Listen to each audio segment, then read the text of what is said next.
بھائی جب اللہ رحم کرنے والا ہے، کیسی رحمت ہے؟ حدیث میں آتا ہے کہ جب اللہ نے اس کائنات کو بنایا، دیکھو جب بھی کوئی نیا ملک بنتا ہے تو ایک قانون بنتا ہے نا، دستور بنتا ہے، آئین بنتا ہے، کیا خیال ہے؟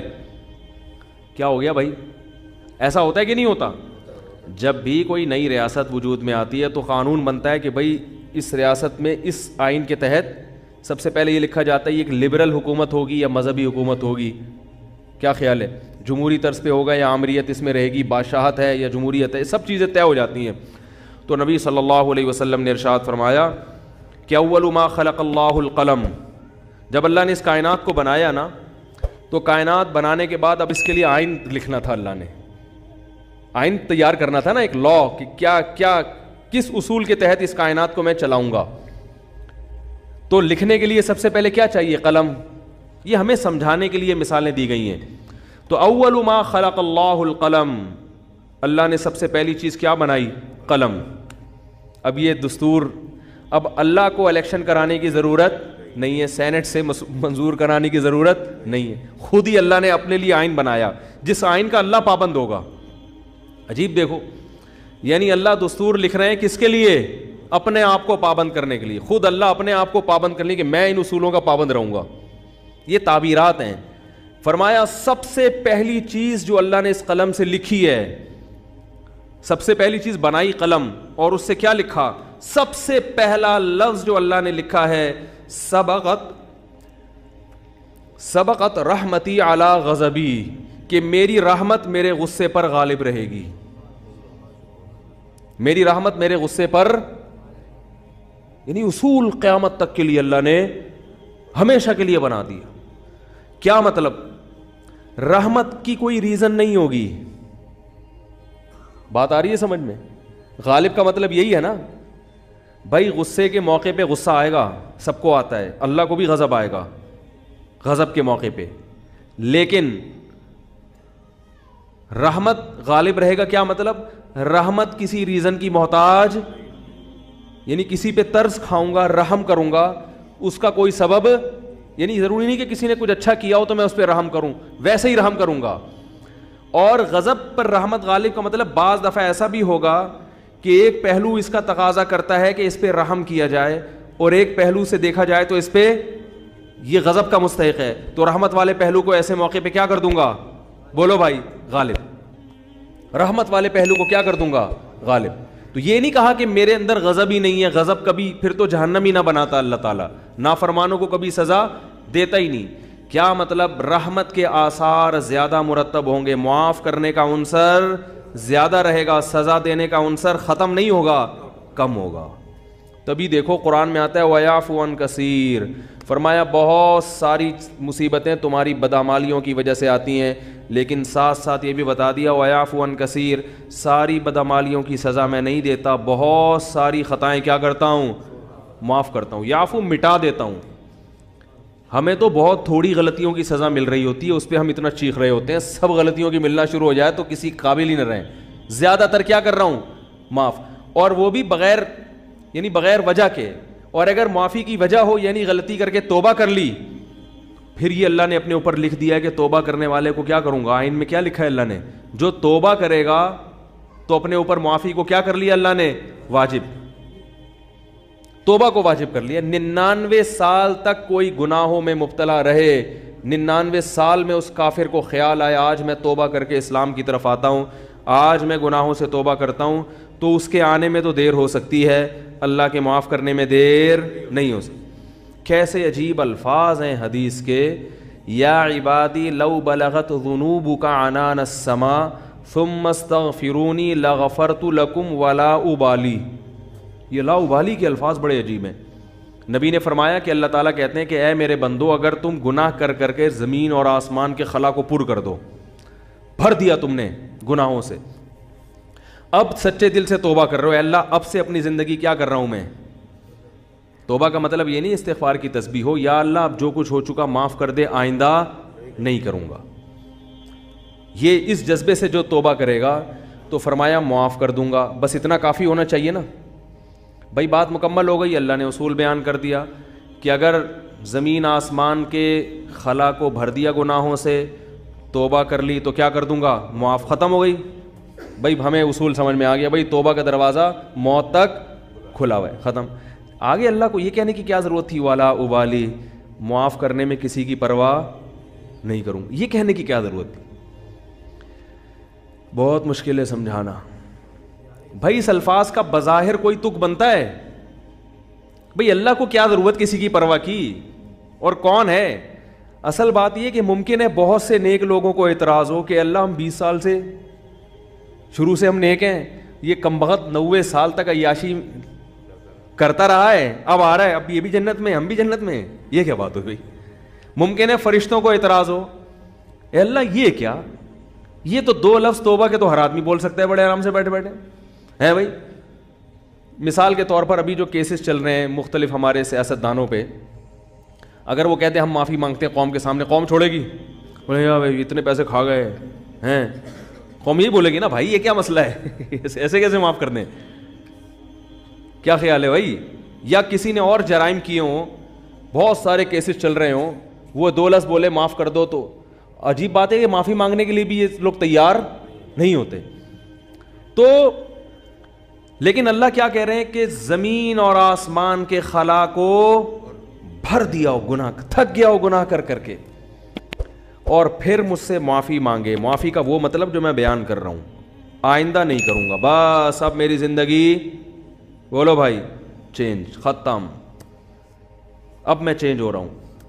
تو اللہ فرماتے ہیں اصول کیا ہے, معاف کروں گا اور کسی کی پرواہ, کسی مولوی کی پرواہ نہیں. مولوی بولیں گے, مولوی صاحب بولیں گے اللہ ہم بچپن سے نماز پڑھتے آ رہے ہیں, یہ بھی کم وقت ابھی آیا ہے بھائی اس کو بھی تو معاف کر رہا ہے, وہ اتنے لوگوں کو اس نے قتل کر دیا, یہ 99 انسانوں کے قاتل نے توبہ کی تھی نا, اب وہ مقتول کہہ سکتے ہیں اللہ ہمیں تو مروا دیا صحیح ہے نا, اس نے ہمیں مار دیا سب کو. 100 وہ راہب کہے گا کہ میں نے اس کو بولا تھا کہ توبہ نہیں ہو سکتی, سینچری پوری کر کے اس نے مجھے بھی قتل کر دیا. وہ حدیث میں واقعہ آتا ہے نا, ایک 99 انسانوں کو ایک شخص نے قتل کیا, تو ایک راہب کے پاس گیا, ایک بزرگ کے پاس گیا, کہنے لگا میں نے 99 کو قتل کیا, کیا میری توبہ قبول ہو سکتی ہے؟ اس نے کہا نہیں ہو سکتی. اس نے کہا چلو پھر سینچری پوری کرو یار, 99 کا تو کوئی حساب بنتا ہی نہیں ہے, جب جانا ہی جہنم میں ہے تو کچھ کر کے تو جاؤ نا.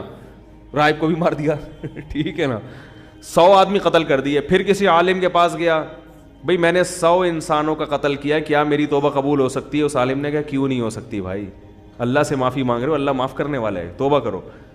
وہ عالم تھے نا, علم تھا ان کے پاس, ان کو پتا تھا کہ اگر میں نے بول دیا تو 101 ہو جائیں گے کیا ہو جائیں گے؟ 101 ہو جائیں گے. اور یہ بھی اللہ سے بھی ڈر تھا ان کو. تو فرمایا اللہ ابالی, اللہ کہتے ہیں مجھے کسی کی پرواہ نہیں ہے, کیونکہ یغفر لمن یشاء, میں کوئی جمہوری طرز کا حاکم نہیں ہوں کہ الیکشن سے مجھے سلیکٹ کیا ہو, مجھے مخلوق کے سامنے جواب دینا ہو کہ بھائی کیوں, اصل میں اس کی وجہ یہ تھی کہ دیکھو نا ایکچولی اگر ہم اس طرح سے معافی کا آپشن نہ رکھیں تو پھر تو کوئی توبہ کرے گا ہی نہیں, اس لیے ایکچولی اس میں نہ اللہ فرماتے ہیں مجھے اس کی ضرورت نہیں ہے, میں خدا ہوں, تمہارے مشورے سے میں خدا نہیں بنا, ٹھیک ہے نا. تو میں نے شروع میں لکھ دیا تھا کہ میری رحمت میرے غصے پہ غالب. یہ تمہاری اسمبلی نہیں ہے کہ ہر تھوڑے دن میں آئین چینج ہو رہا ہے. 73 کے آئین کے تناظر میں کچھ اور تھا اور 75 کے آئین کے تناظر میں, تو یہ اسمبلی تھوڑی ہے. میں نے شروع میں یہ بات لکھ دی تھی میری رحمت میرے غصے پہ غالب. تو جب تک یہ قتل کر رہا تھا میرا غصہ تھا, اب چونکہ میری طرف آ رہا ہے تو رحمت و غصے کو کچل کے فنا کر دے گی, رحمت غالب آئے گی, کیونکہ یہ لکھ دیا ہے میں نے آئین میں. سب سے پہلے میں نے قلم بنا کے جو چیز سب سے پہلے لکھی تھی, جو سب سے پہلے منظور ہوا قانون, اسی کو میں اگر خلاف ورزی شروع کر دوں تو یہ کیسی بات ہوئی؟ تو لا ابالی, کسی کی پرواہ نہیں کروں. تو لیکن یاد رکھو توبہ کا دروازہ تو کھلا ہوا ہے, لیکن توبہ کی توفیق بسا اوقات سلب ہو جاتی ہے گناہ کر کر کے. توبہ میں تاخیر نہ کیا کرو اس چکر میں کہ ہم بھی جب 99 کے ہو جائیں گے تو ہم بھی توبہ کر لیں گے, کیونکہ 99 تک پہنچنے کا یقین نہیں ہے, کچھ پتہ نہیں کب موت آ جائے. اور دوسری بات یہ کہ ضروری نہیں کہ ہمیشہ توبہ کا جذبہ بھی پیدا ہو. ابھی اگر جذبہ ہے, یہ جذبہ ضروری نہیں کہ برقرار رہے. لوگ ایمان کے ڈاکے دار بیٹھے ہوئے ہیں جو آپ کا ایمان سلب کر لیں گے, آپ کو توبہ کی اہمیت ہی دل سے ختم ہو جائے گی. بعض دفعہ دل گناہوں میں اتنا مست ہو جاتا ہے کہ انسان توبہ کا تصور ہی, تبھی بوڑھوں میں توبہ کا ریشو کم ہوتا ہے, جوانوں میں زیادہ ہوتا ہے. یقین نہ آئے تو دیکھ لو سروے کر کے, بوڑھے لوگ اسلام کم قبول کرتے ہیں, جوانوں میں اسلام قبول کرنے کا ریشو زیادہ ہے.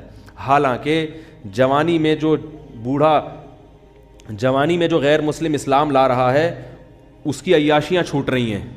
کیا خیال ہے؟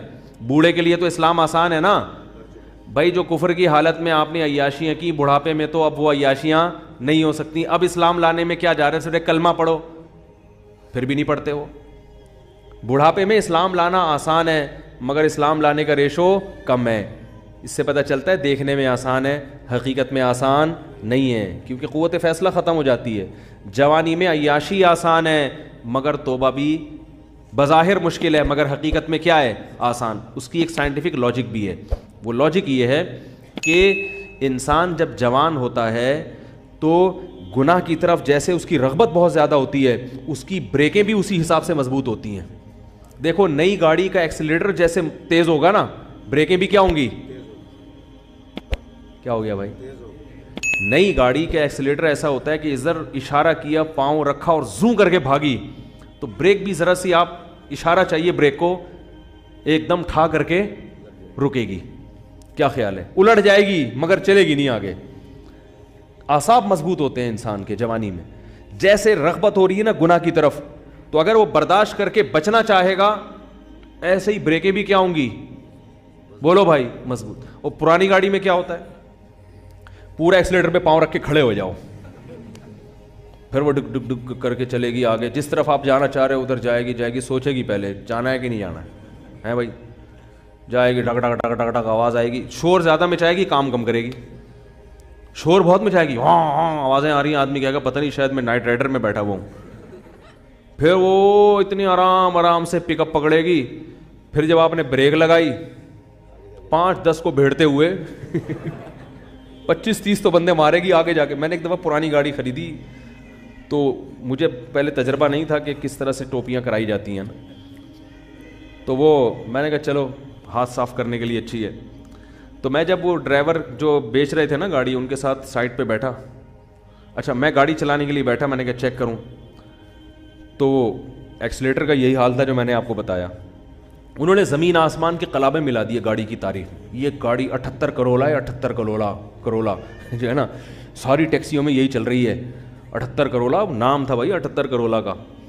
ہم نے کہا چلو یار میں 75 کا ہوں تو 78 کی پھر بھی ہم سے تو نہیں ہے. تو ہم نے کہا ہاتھ صاف کرنے کے لیے اچھی ہے. اب ہم جب بیٹھے تو اس میں عجیب عجیب چیزیں آ رہی ہیں. تو میں نے جب سب سے زیادہ جب مجھے دھچکا لگا نا, بریک لگائی تو نہیں لگی. تو انہوں نے کہا اس کی بریک 3-4 دفعہ لگائیں گے تو لگے گی. 3-4 دفعہ لگائیں گے تو لگے گی. میں نے کہا کوئی بندہ سامنے آ گیا تو یہ گاڑی میں لکھ کے لگاؤں میں آگے کہ تیسری دفعہ میں لگے گی. بھائی آپ اتنا فاصلہ گاڑی سے رکھیں کہ تیسری دفعہ میں آپ یعنی ٹکر ہوئی تو آپ کی ذمہ. میں نے کہا آگے اس پہ کیا لگا دو, بورڈ لگا دو کہ بھائی یہ تیسری دفعہ میں لگے گی. میں نے کہا لے پکڑ بھائی اپنی گاڑی, یہ 78 ہم 75 کے اس سے اچھے ہیں, اللہ کا شکر ہے. کیا خیال ہے؟ ہم 75 کے اس سے, اللہ کا, ہماری پھر بھی پہلی دفعہ میں لگ جاتی ہے بریک.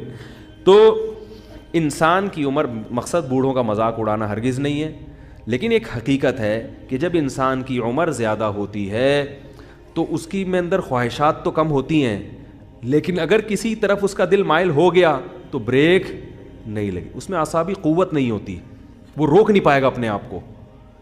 اسی وجہ سے وہ اگر بد نظری جوانی میں نہیں چھوٹی تو بڑھاپے میں نہیں چھوٹتی. جوانی میں آپ کنجوس تھے تو بڑھاپے میں سخی نہیں ہو سکتے, یہ دماغ میں رکھو, ٹھیک ہے نا.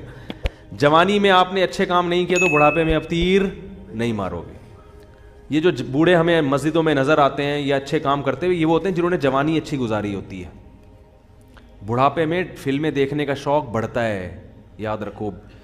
بوڑھوں میں جو انٹرنیٹ پر بیہودہ فلمیں دیکھنے کا رجحان ہے وہ زیادہ ہے ان بوڑھوں میں جن کو جوانی میں یہ چسکے لگ چکے تھے. حالانکہ ان کو وہ لذت نہیں آتی, وہ مزہ نہیں آتا, مگر ان سے برداشت نہیں ہوتا.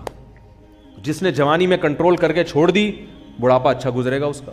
تو بریک جو ہے نا, جیسے آپ کا ایکسیلیٹر تیز ہے تو بریکیں بھی ابھی کیا ہیں, مضبوط ہیں.